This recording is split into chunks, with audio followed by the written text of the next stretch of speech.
Ronald was a mean son. I mean it. He was a miserable cuss. He wasn't very well educated. He wasn't well spoken. He wasn't well behaved. He was mean, unkind, abusive, and he got into a lot of trouble. He also had type 1 diabetes and kidney failure and hypertension and all sorts of other medical conditions, all by the time he was 30. He had to have dialysis several times a week, and no matter what medication was prescribed for him, no matter what treatment plan was prescribed for him, he didn't keep up with it and he wouldn't go to dialysis. And then when he got really sick from not going to dialysis, that's when he would call 911 so he could be transported to the hospital for emergency dialysis. And everyone hated picking up Ronald because of how mean he was to them.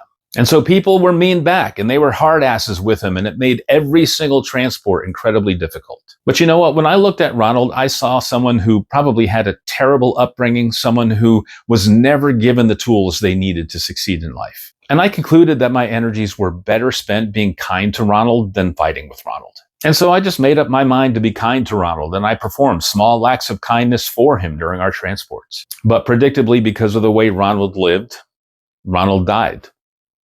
Suddenly and unceremoniously, and really without anyone mourning his passing. And you know what? I think about Ronald all the time. I don't know if he clocked the acts of kindness that I extended to him. Maybe he did.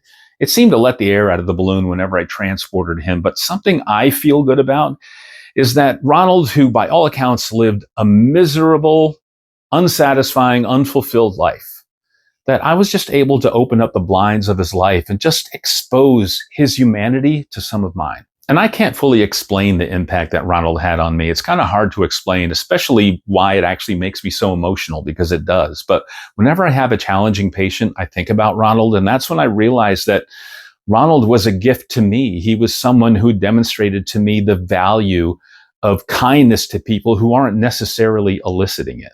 And my only hope here is that if you have a Ronald in your life, that he can teach you the same lesson.